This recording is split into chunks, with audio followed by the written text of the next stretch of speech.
Hello and welcome to this episode of The Once and Future Parent. Mandy is not with us today. It's just myself and Pete Wright. And we're talking about a time that is full of joy and wonder and absolutely no parental stress whatsoever, the end of the year holidays. Pete, how are we doing today? 'Tis the season. And I have to tell you, I am full of energy and joy and light because my kids are adults. It's Your a kids are whole adults? different game. Yeah. That does seem like it's a very different thing. And my kid is too young to actually quite understand what's going on. Yeah. So- So there's a window between us, and we exist Exactly. on the delightful fringe of it. Mandy's right in the middle. It's unfortunate she can't join us. And for those listening, we originally meant to record this episode with Mandy and a friend of hers before Thanksgiving, because there's kind of a, Thanksgiving into Christmas is kind of one long holiday season and into all the end of the year holidays, and then New Year's, whether it's Hanukkah, Kwanzaa, whatever else you're celebrating. We had some technical problems, so you'll probably get to listen to that either before or after this. But now here we are. And just kind of establishing people we're talking about. Am I understanding that your family is culturally, if not religiously, Christian? So you guys celebrate Christmas at this time of year, correct? We do. So we just, as we record this, we finished the run of Halloween to Thanksgiving here in the United States, and we're leading into Christmas. Got it. Yeah, because I come from an interfaith family. I'm myself religiously Christian. My father's Jewish. People can argue if I'm Jewish or not. I don't want to get into that, but certainly Judaism has been a big part of me, ethnically and socially and culturally and the like. And growing up in my household, we certainly celebrated both Christmas and Hanukkah. And then, particularly after my parents divorced, so I have some experience of kind of both of those holiday cultures. Talk to me about what it was. First of all, let me back up way back. Mm-hmm. What were the holidays like for you and your partner before you had kids? Oh dear. Okay. We I think we traveled, but we weren't married for very long. We weren't together for many years before we had kids. So I don't think we had enough time for us as a couple to sort of imprint anything beyond what we had grown up with. Like, it's just this kind of hodgepodge of, hey, this is what my parents did, this is what your parents did, and we kind of did some of everything, and nothing really stuck until we had kids. And so I think, we would travel one way or the other. We were lucky to have both of our sets of parents in the same city, so it was easy for us to go see everybody all at once and do that madness. And then once we had kids, if you wanted to see us, you came to us. Yeah, that makes sense. Yeah. I really had kind of like two different seasons of my life when it came to Christmas, and now entering a third. And as I talk about from time to time in this episode, but especially this week, I'm going to be talking a lot about my mother, who those who've listened before may know. She passed away about 9 years ago now. And she was just a wonderful, wonderful woman. And Christmas was absolutely her season. It was her favorite time of year. She loved the presents. She loved the music and the food. And more than anything, my mother loved creating space. She wasn't really a host. She didn't like having people over, but she did it all the time because she knew I loved it. But she just loved, if I started dating someone, it was like, okay, well, what do you want to get them for Christmas? I had a friend who didn't have a place to go. Okay, they're welcome to come over for Christmas. And Christmas was really about extravagance in our household. I'm not going to get too much into this, but I've always thought it's interesting that both Christmas and Hanukkah, at least, as well as I think some of the other holidays as well, certainly solstice is like this in many of the pagan traditions. It's about the idea of that in the midst of darkness, in the midst of cold, in the midst of winter, we don't think we have enough. And so let's actually celebrate that, no, there is light in the darkness. There is the oil will continue burning in Hanukkah, or the light that's in the darkness of Christmas, or just we know that the sun will return of solstice. And so the idea was that, therefore, it's a time of extravagance, of that we trust that we're going to have enough, that spring will come, and that's gifts, it's food, it's just all of that kind of stuff. And so I'll probably talk more about that as we go on, but so that was my childhood, and then even to adulthood with my mother still. And then when my mother passed away, but still, it was always a very small gathering. It was me, my mother, my sister, and then whatever friends me and my sister had hanging around.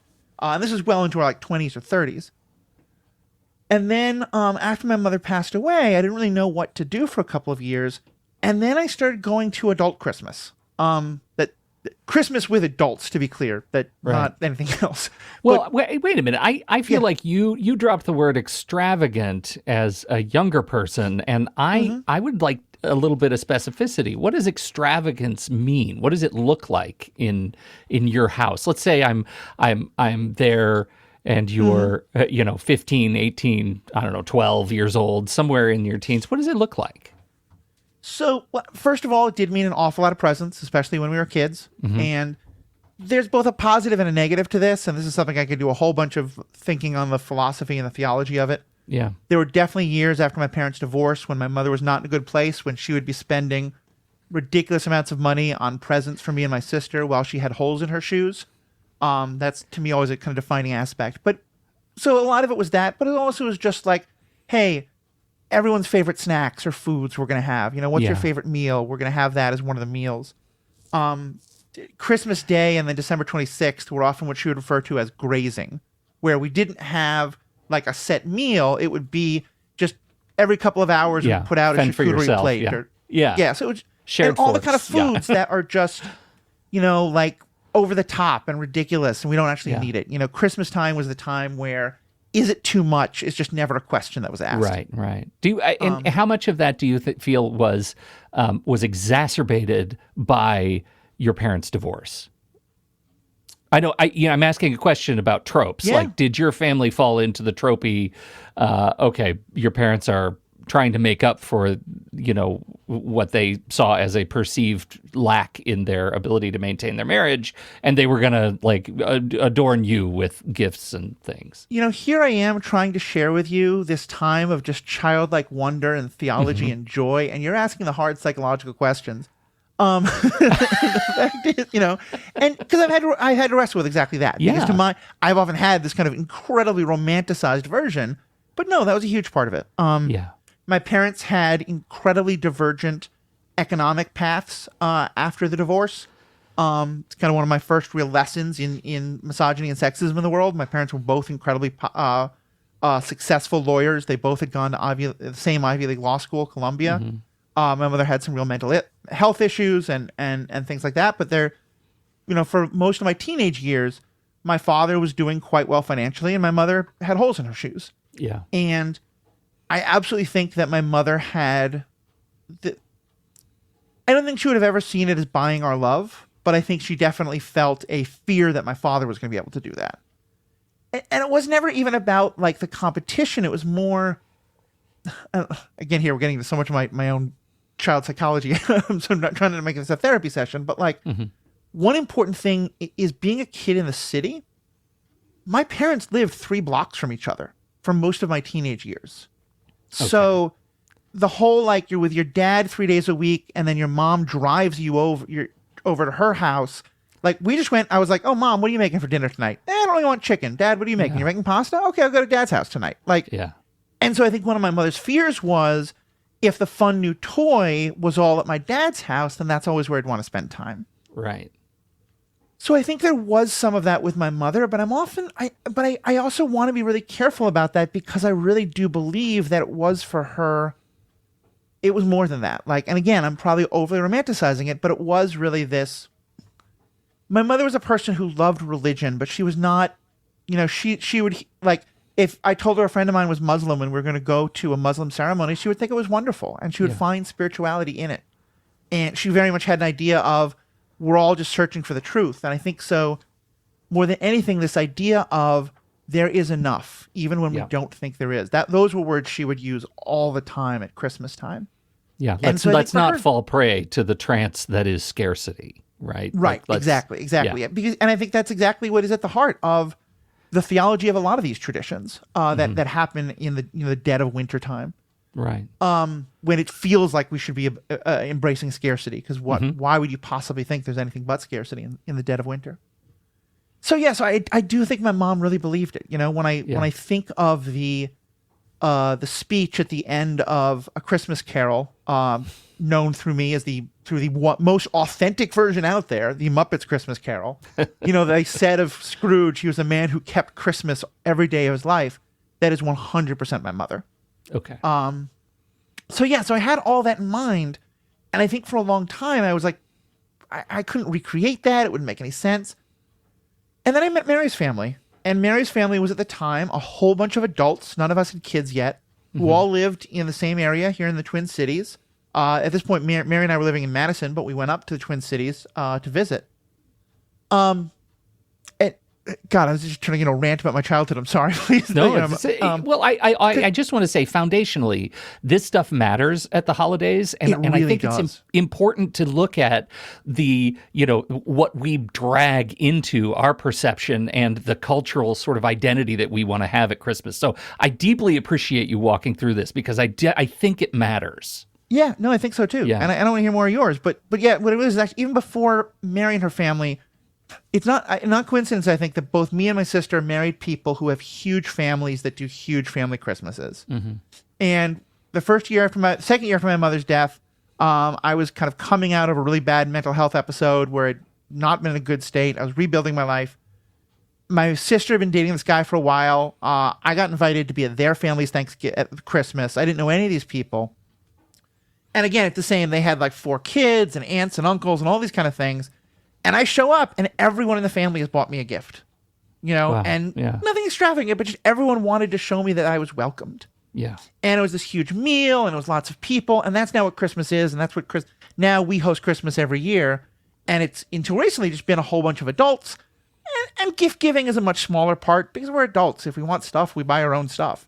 Yeah. But we always do a big white elephant gift exchange, which I love. And there's always just a huge amount of food. And to me, it's really the day of just like, we go to the supermarket and, we go to like a nice kind of specialty food store, the kind of place we'd normally not even look twice at, but just like, oh, that looks fun. Sure, we'll get it, Yeah, yeah. Okay. That's good. And now we have kids.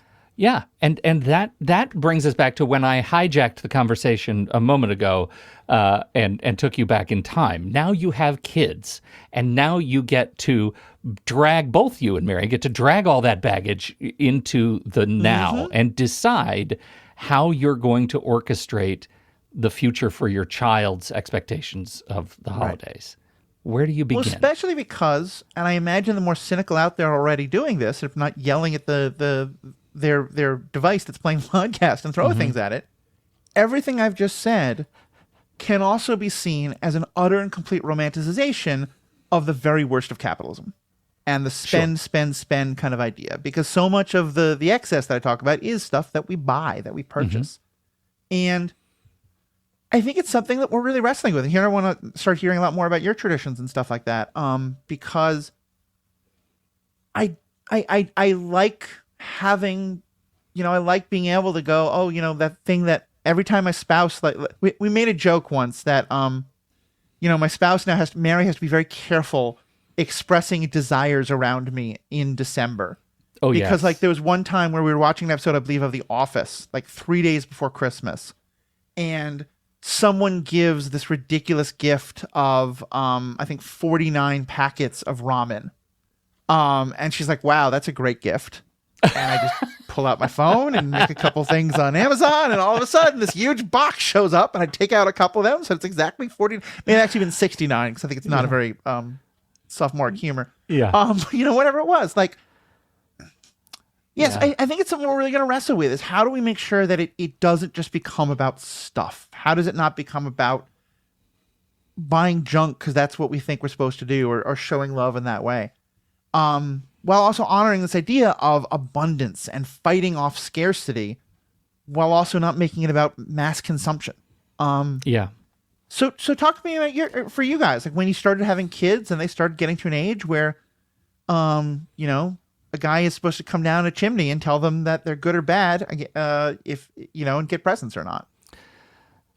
Well, and I'll just say, if you're listening with little kids and you have a certain structure to the way you handle those expectations around guys who come down chimneys, I guess I would ask you to turn off the podcast, because so much of what I'm about to say really hinges on our belief system and how we handle the adaptation of broad cultural tradition in our sort of microculture of our family. Yeah. So consider this the holiday spoiler horn now. We started, like, both of my wife and I lived in our home. I think you used extravagant, and that was, I think we grew up there. We had families who, we weren't made of money, but our families had good jobs and saved well, and intentionally put aside a kind of Christmas nest egg so they could do fun things at the holidays. And so I think my parents were very conscious of the things I was most interested in throughout the year, and would really intentionally buy gifts for me that were designed to further those experiences. I was playing the piano, I was doing more sort of musical stuff. I would get a beautiful keyboard, I would get a great stereo, I would get, like, there were things that they would give me, and so it would usually be like, there's a big gift and it's about a thing that I'm really interested in, and they were very thoughtful about it, and so we tried to be equally thoughtful. I think our adaptation, when Kira and I started feeling the pressure of consumerism, it's different now than it was when our kids were teeny tiny. I think it's more intense. Was about the time when the kids were starting to talk about stuff at school, and it's your parents, it's not real, it's all that. And we had to come to terms with how we wanted to talk about it. And so we made the really conscious decision to sort of retcon Christmas traditions. And we told essentially the truth that everyone in this family, when you get to a certain age, we're all Santa.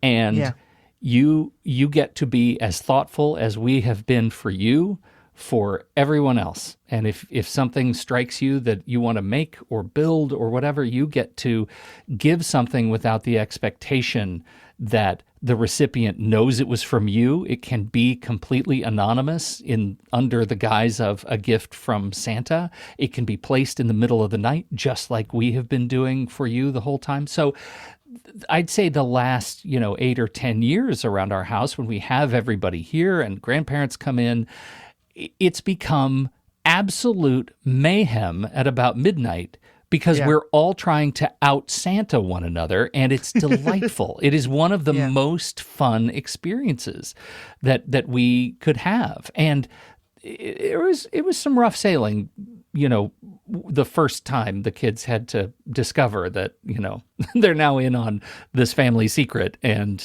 we're all going to be pretending now. But I mean, after a little while of discomfort, they were all on board. And that has created, I think, a more thoughtful sort of atmosphere of love and generosity than I could ever have expected, because it truly isn't about everyone buys everyone a gift. It's about figuring out the most thoughtful path. And sort of expressing that goodness. Yeah, I definitely know what you mean. And I think when I think about, like, what do I want to teach my kids about that? Because you're right, that edge of generosity can lead to consumerism is so dangerous. And for me, that is something I've definitely discovered as I've become an adult, is that, I love getting stuff, but the giving is what I love. And I love, to me, the face of someone as the thing they didn't expect or that they never knew was out there. And a lot of times it is, maybe it's something I make, or like it's an offer, of like, I'm going to take you to this experience or something like that. But often, it is just this, the book they didn't think about, or the, something a little more elaborate or whatever it is. And for me, one of my defining moments was the summer, the Christmas after my parents got divorced, or when my parents separated. They divorced a couple years later, when my father moved out. And I was like 13 at this point. I knew there wasn't a Santa Claus, but still, I was still like the kid who woke up Christmas morning. And my mom knew I was kind of struggling with things a lot. And so she invited me to, after my sister went to bed, help. My sister's a lot younger than I am, helped put together, I think it was a Barbie dream house. It was some kind of like, a dollhouse for Barbie type things that had those 3 little words that all parents love to see on Christmas Eve: some assembly required. And so we put it together on, and I got to be a part of doing that. And that was that I think was really the moment where I first understood like what it's about, that it's not just about getting, it's about giving, it's about creating, it's about, and we would have those years when it would be, okay, well, I'm Santa now, so I'm going to fill up your stocking, and then I'm going to cover it with a blanket so that you can fill up my stocking without seeing what I put in your stocking, and all of it. And it's all just ridiculous. Yeah. But it's just this fun thing. Yeah. And I do want to quickly interrupt here, by the way, and say, because I did start by saying I'd be talking about both Christmas and Hanukkah, and if you've noticed, I haven't said the word Hanukkah once. Right. That's a tradition you have no experience of, right? I do not. Okay. So just quick, for those who don't know, Hanukkah is a holiday celebrated by Jewish people.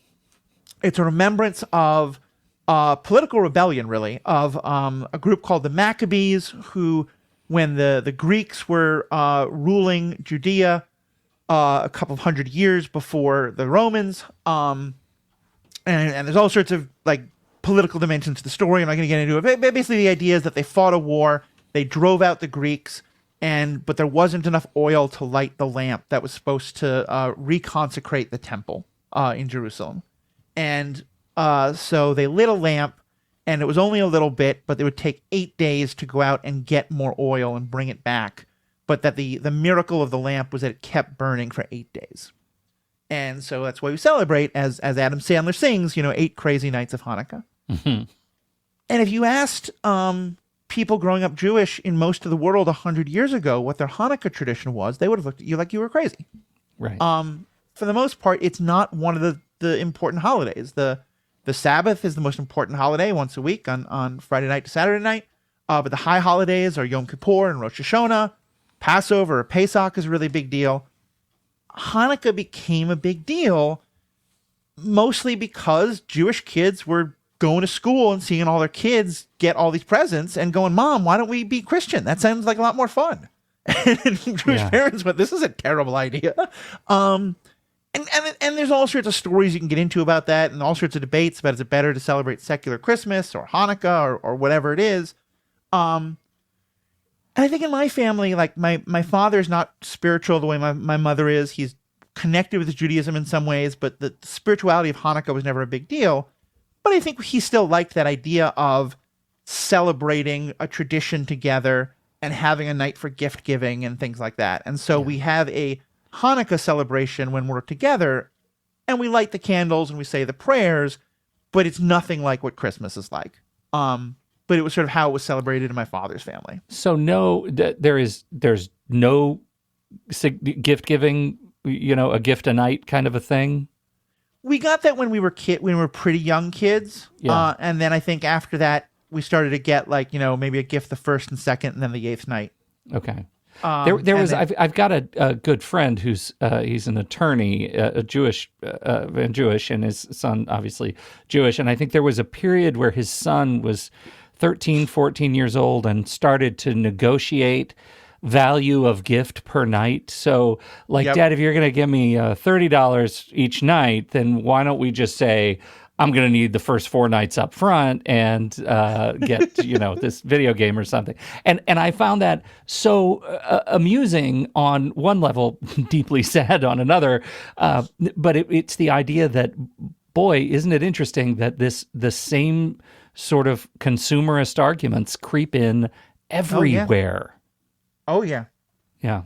And that's, there's a lot of, within Jewish communities that I'm not a part of, and that are much deeper in their community than I am, there's a lot of debate about that, about is it a good thing that is kind of a surrender to Western Christian capitalism in that regard, or is it, and there's some people who, there's some Jewish families who will say that they celebrate Christmas because at this point it is just literally an American secular holiday, is for many a religious holiday, myself included, but, most of the Christmas songs you hear in malls, the ones that don't have any mention of the religious part, but are all about presents and sleigh bells and all that, they're all written by Jews. Irving Berlin wrote most of them. If not him, a couple other great Jewish songwriters who did fantastic work. Yeah. So yeah, and that's a whole other debate. But so that part I wish I had Mandy on to discuss, because I'd love to hear more of her thoughts as well, and so we can maybe poke her about it for a future episode, because I do think it's it is a real question, and I think. Well, and let me put it back now as a question for you. Where have you all, and again, not to get too personal, but you're prying about my childhood. So, where all have you stood in terms of what is Christmas? Like you don't. My understanding is you're not really like the religious aspect isn't as strong for you, or kind of what? How have you negotiated that, especially, and how have you taught it to your kids? I would say our connection to the religious aspects of the holiday are weak ties. And I'll tell you, it's not without work to get the other way. Like there was when the kids were very, very young, we were members of a church. We loved the church community. It was a Christian church. It was the right kind of sort of ideological sort of balance for us, right? It was more progressive, and kids were baptized, like the works. And I'll say as an aside, the head minister was arrested for embezzling from the church right out of the tithe box, gambling addiction, like some deeply human brokenness that he needed to recover from. And the experience of going through that as a member of the church community, I think it broke us of any sort of expectation of goodness in organized religion. I don't think we would have put it that way when we were there. But when it came to the holiday season, we realized, oh God, you know what is awesome? We can just be good to each other. Like we can just express our love of being in this family and being kind and generous to one another without any of the baggage of a minister we love dearly who betrayed our beliefs and betrayed what we were. I think we abandoned a bit of the religious ideology around it, and but for better or for worse, we did that. So no judgment otherwise. It was an experience for us and our church community, and as such, we're not there anymore. You say you called Christmas a American secular holiday. I think we kind of fall right in there, and we have adapted belief systems into this is where we get to show how much we love each other, and that's going to be where it starts and ends. And I think that makes a lot of sense. And for me as a more religious person, I don't think there's anything in the world wrong with that. I think there are some very interesting philosophical and ethical questions we can raise, because I think, when I listen to the more fundamentalist evangelical right-wing Christians, talk about putting Christ back in Christmas. First of all, they're wrong. Christ giving Christmas means stopping all wars and throwing money at temples and all that kind of stuff.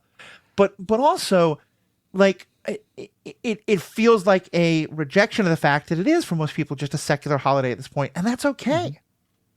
The flip side being, I certainly do know some folks, especially Jewish or other religious traditions, who are like, well, I would like there to be a secular holiday that wasn't so steeped in Christian mythology, even if it is mostly divorced from that. I think there's kind of an interesting international question to have about that. That's beyond the scope of this podcast. Our Arbor Day is up for grabs, really. Yeah. I mean, to have at it. Well, and I think it goes back to that thing that my mom would talk about, that I don't think it is coincidence that and I can only name the kind of three that I've named, but I know it happens in many others, that so many different peoples had holidays that were built around the year. We had a holiday of, the year's coming to an end in the fall with the harvest and hope for the year to come. We have hope in the spring of rebirth and renewal and resurrection as the earth is being resurrected. And in the dead of winter, you celebrate light and the hope of light, the hope of heat and warmth and family and all that. And so where with your kids, where was that ever a kind of point of tension because they had friends who were more religious or were less religious, or were they ever curious about that? Kind of how did you teach them about the holidays? Well, here's an interesting thing. Both of my kids went to a language immersion school. So they were in a class full of kids speaking Chinese with Chinese teachers and everything. So they were taught about the holidays, I think, from a degree removed. Yeah, I can see that. Right? And so it was always, I think, more academic, apart from when they were very young and we were going to church and doing all of the sort of stuff that came with the church experience. I think as a result, maybe they were more malleable early to our micro-cultural experience. Right. I don't know. I mean, I sort of feel like after they were 10 years old, I had very little sway in what they believed. Makes sense. So, but I do think there is something to that puts me a degree removed from this, because there was no, like, they were not with a broad swath of kids who had the same belief system, right? Everybody had a different system in their classroom, and I think that sort of heterogeneity served them well. They learned a ton about how different cultures celebrate all of these holidays that you rattle off, and that's really a beautiful thing for them to carry on. And it also was a huge weight off our back as parents, because they learned stuff we didn't know. They learned things about how families work that we didn't know and could never in a million years have taught. Yeah. And I think that's so important, because I think one of the things that can happen is, and this has definitely happened to me somewhat around the holidays, and was a real point of struggle in a weird way, is that when you're not introduced to the idea of, kind of heterodox, lots of different ways of doing things idea, it is easy to get stuck in that. And I think in some ways that was part of why and I can't speak for my sister, but I think maybe for her as well, we were stuck in a place for a while of wanting to recreate our mother's Christmas, and we could never do it. And even to the point of, we were not real churchgoers when we were young. We were, Eastern Christmas Christians and the kind of equivalent of Jews. We went to synagogue on the high holidays and church on Eastern Christmas. But the church we went to, right on our corner, St. Paul and St. Andrews, a perfectly nice Methodist church, they did Christmas Eve a very particular way. And it was a beautiful lessons and carol service in which they always sung Silent Night as they turned off all the lights in the sanctuary, and we all lit candles. And right at midnight, the pastor would read the opening passage from John about, in the beginning was the Word and the light, and the light shines in the darkness, and the darkness has not overcome it. And we would all sing Joy to the World and go out into the world. And I get goosebumps just mentioning this now, because I've never found a church that did it exactly that same way, and they're all wrong. Like, clearly that's the way to do it, because that's the way I did it when I was 8 years old. Yes. Yeah. I see what I'm working with here. And you're absolutely right. When we were 8 years old is the way to do it.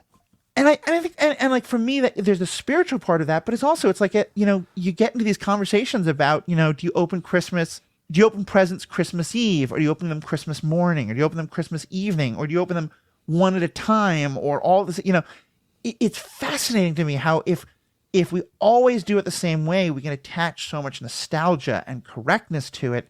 And then especially when we're trying to recreate it for ourselves with our kids, well, we want to give our kids the same thing we had, right? Yeah. And so I think there's something really brilliant about that, about like, no, we're creating new traditions, and we're going to learn about the traditions of other people. Yeah. Because I think it'll save me a lot of heartache in my 30s and my 20s. Truly. Nostalgia is a virus that we all have to cope with. It's incurable, and it is something that we all have to address in our own way. I think I think it's really lovely. I love that you brought up that do you open presents Christmas Eve or Christmas morning or Christmas night, and as if there is more than one choice there. There is one right way to do that too. We don't need to litigate it. It's fine just knowing that we both know what's right. Way? I think it's probably better if we both just know that we're right and not risk the rift that would ensue if our opinions are different. I think we just have to agree in silence. I have come to believe that the way my parents did it was very specific to what was needed at the time. Oh. And so I'm willing to accept that there's lots of different ways in different situations. Okay. Well, then it's Christmas morning. Okay. See, because what my parents did, which I thought was very smart, was they taught us that the tradition is that you get to take one present with you to bed Christmas Eve and open it first thing Christmas morning. Oh, fascinating. Because what they were doing was they wanted to give me and my sister one toy or one book or one thing we could do that would keep us occupied so they could sleep in. Exactly that. That's legit brilliant. Right? It's so cynical. It's so perfect. It is so cynical.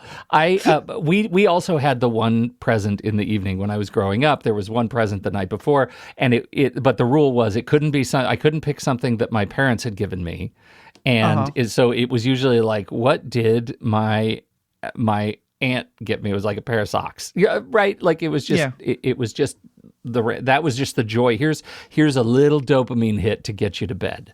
And but now our tradition is we each get one gift, and it's something that my wife orchestrates, and it is usually some new pair of cozy pajamas or nice. Soft pants and soft sweatshirts for everybody. And that's our Christmas Eve tradition. So it's the same thing. We get a little dopamine hit, but it's always the same. I will say there is I don't know if I should say this out loud. It's kind of weird, but all right. Does it involve cocaine or heroin? It doesn't. Then you're fine. Go ahead. What we've now moved into from sweats and cozy pajama pants, we have a lot of those. And so instead, she started going to MeUndies.com and gets us matching underwear. So my whole family, there are days where you could catch my entire family wearing the same pattern of underwear. And now everybody knows. It might be spider webs. It might be mooses. We've got a lot. There you go. Well, let's kind of embrace the whimsy a little bit more and get away from the family therapy and paying people a couple $100 an hour. It's after Thanksgiving, which to me is the day. Like, you don't do anything Christmas related after Halloween. Turkey comes first. Now we've eaten the big dumb bird to celebrate genocide. What are the Christmas traditions of December? Like, what are the movies we're watching? What's the music we're listening to? What's the holiday season like in your household? Okay, we do have the list of movies. It's a Wonderful Life, Miracle on 34th Street. Like we do the old classics transitions. We do have the transitional episodes. The Christmas episodes of our favorite TV shows. The Christmas episode of Ted Lasso, for example, is always high on the list. Spirited is a newer movie that has made it into the canon of Christmas movies that everybody loves. So that's one we've now watched the last 4 or 5 years, as long as it's been around. And every Christmas Eve, starting right around 10:30, we turn on National Lampoon's Christmas Vacation. That is the one tradition that started with me and my mom and my dad. And that movie came out in the 80s or something, right? So I was already a teenager. And so it was great joy to watch that as a family. And I inflicted it upon my wife, whose tastes do not align with mine in this area, but she adopted it. And now the kids watch it and the in-laws watch it. We watch it every year zealously. We quote the whole thing the rest of the year. It's a really fun shared bit of comedy that we get to have together. So I love that. For us, it's there's two versions of Muppet Christmas Carol. There's two versions of Christmas Carol that we watch every year, which are my two favorite, and I think are definitively the two best, which is the Muppet one. Yeah. Do you want to guess the other one? Is it Scrooged? Please tell me it's Scrooged. It's Scrooged. All right. Yeah. We've not done the National Lampoons, but we do wind up a lot of the time things like our favorite episodes. West Wing is the one we often will watch a number of. That's a good one. Great, but I think we should add the Ted Lasso one because it's so perfect. And that, for those who've seen it, one of the characters just keeps welcoming more and more people into their home. that is my mother. Like that is that scene reminds me so much of my mother's house. It's what I was thinking about as you were describing, that eventually everybody in your home was eating off of a surfboard. Like it just, yeah, exactly. Yeah. There's just, and my mother would, especially when I was growing up, me and my friends, we were 12-year-old, 13-year-old, 14-year-old boys. And so first we wanted, spaceships with laser guns or whatever. And then we were playing role playing. And so it was books about vampires and guns and whatever. And she'd always refer to it as the Christmas slaughter, and she'd make ironic jokes about like, we're celebrating the birth of the Prince of Peace with, this new toy gun, whatever it was. But we still loved it. Yeah. And music, though, was always a big, big part of Christmas traditions. The this always confuses people, but not the Muppet Christmas Carol, although that also is a great album. But do you know John Denver and the Muppets Sing Christmas? Yes, I do. We had that one. That's a favorite. Yeah. A lot of the old traditional like Christmas carols and stuff like that, sung by boys' choirs and stuff like that. What is some of the music you listen to a lot? Well, my son drives the playlist, and so ever since Pentatonics started doing the annual Christmas albums, Pentatonics became a massive repeat play in the month of December. The ones that I remember, like Windham Hills, had a couple of years and years ago, the Mannheim Steamroller Christmas album. Mm-hmm. Oh my God. That was heavy rotation during my teenage years and 20s. Trans-Siberian Orchestra, get in there a little bit? Yeah, absolutely. Heavy Metal Carol of the Bells? Yep, for sure. So, and then the John Denver ones, and then who was the other, Amy Grant's Christmas? My dad, I think, had a crush on Amy Grant, and so we listened to Amy Grant's Christmas album a lot. I will just say about the Pentatonics, it is interesting to me because I'm very involved, obviously, in progressive and feminist and LGBT theological circles and stuff on Facebook and the like. And one of the favorite songs to talk about, because it is played so often at this time of year, is Mary Did You Know? Mm-hmm. And there's a post that goes around every year at this time that's very popular in feminist theology circles, that the title of which is, I think, Yes, She Effing Knew. Mm-hmm. Because the song itself is one of the best examples of the most condescending, patronizing kind of ideas. Because, the song is about Mary, did you know all these things that would happen? Literally, like the angel tells her, and she sings a song in the Bible, the Magnificat, about all the ways she knew. And so there's a lot of feminist theologians that are really like, could we get rid of that song forever? It is so ridiculous. But then and I remember listening to reading a whole day of this and being like, we got to get rid of that. Yeah, of course, it's an awful song. And then I listened to the Pentatonics version, which is so incredibly beautiful. Yeah. And it was this clash moment. And here again, this is more the religious side of things. So since then, you haven't been to church at all on Christmas, I assume, right? No, we don't do church. In fact, you described the midnight, silent night. We actually do that on our back porch with my in-laws and the kids, and we stand outside and we light candles and we are in the dark and we try to sing Christmas carols. And what we have learned over the last, as long as we've been doing it, many years, nobody ever learns or relearns the words to the Christmas carols. We sometimes carry an iPad, but I live in Oregon, so it's pouring rain most Christmas Eves. And so we have an embarrassment of riches of first verses, and then we move on to the next song. Verses. They're always crazy. There's no second verses. It's a no second verse sing-along.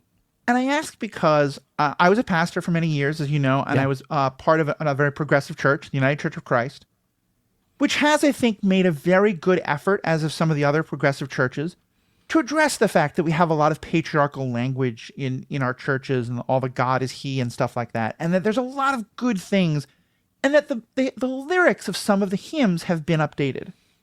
And I'll admit to being a complete and total hypocrite, because a lot of that I love. But I remember, when I was at the church I last served about 10 years ago, we had this new hymnal that had redone the lyrics to all the Christmas songs, trying to make them less kind of like my Lord and he, and they were just god-awful. So it was always this thing of yes, we know God isn't he, but we're going to sing that language because, oh, come, Emmanuel, ransom captive Israel, which has political and theological implications we're not talking about, but that's the line we know. Oh come, Emmanuel. And here's the thing. I think it is overstated the number of people who sing the words to Christmas songs and are paying attention to what those words are. Well, it turns out that theologians want to pay attention to things that nobody else wants to pay attention to. And I say that as someone with 2 master's degrees in these things. I spent an awful lot of money to pay attention to these things. Thinking really hard about these things. No one else cares about, because the tune is beautiful. And I think there was a humility to me for that in that moment around Mary, Did You Know? Because I think that if you want to understand the way that kind of mansplaining idea can apply in the church, there's an important conversation to have about why is that song so popular when it is such a rejection of like the literal biblical record. But it's also just a gorgeous song at Christmas time, And I think for me, that's a lot of like, there's a lot of pick your battles, this time of year. And a lot of like, there are traditions that we can enjoy that don't come from the back. Like I made a joke earlier about Thanksgiving eating a big dumb bird to celebrate genocide. The political and social history around Thanksgiving is horrific and awful, but also there's something great about being thankful and coming together with the family about that. And I don't know, I'm preaching now. I apologize. I'll let you jump in. But to me, I think that's it's important. It really is important. And I think I think you land on something here. I mean, how often do we talk about celebrate the art, not the artist? One of the things that these songs do is they tie us together, not just as people contemporaneously, but they tie us together across time. And I think being able to celebrate with the words and song that were sung by generations before us is important, even as we recognize the complexity of the changing cultural expectations around gender and patriarchy and all of those things. Yeah. There is something about singing these songs that ties me not to my parents, not to me as a kid, but to my grandfather's grandmother, right? Like it goes back generations knowing that they were celebrating the same thing at this very time, and I think that's beautiful. The other thing that I will humbly ask, if you ever find yourself getting tied up in lyrics that are aging poorly, is just remember what if the song was in Latin? Because you probably don't understand Latin, and you could just celebrate voice as instrument. Voice as instrument gets you out of a lot of stuff. It's just pretty to hear it sung in the human voice, which is a beautiful, beautiful agent of light this really time of year. So it really is. There's so much more we can go into. There's a whole conversation about gifts that I want to bring Mandy into as well. So we'll hold that for last time. I'm just going to end with one of the most important questions of the season, and one that comes up a lot in media circles. Is Die Hard a Christmas movie? 100% yes. I don't even need to adjudicate this. Okay.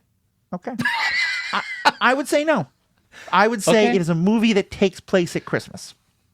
But to me, it is not about that Christmas Carol. Like it doesn't have any of the Christmas spirit. Well, it's a phenomenal movie. It's a phenomenal movie. And I would say, this is my position on it. The argument around whether Die Hard is or is not a Christmas movie that happens every year at Christmas has defined the nature of movie lovers as people who love Christmas. And for me, that makes Die Hard an agent of Christmas. I can see that. Yeah. I will close then with that, everybody. Come, they told me, pa-ra-pa-bum-bum. You've now heard the drum of Drummer Boy. You've lost the game. Whatever holidays you celebrate, may this time be joyous for you. May it be a time of family and light and hope. And for all those who are, there's also stuff I can go into now about, actually, there's a whole other thing I want to talk about now about how it's really hard to celebrate some years without family.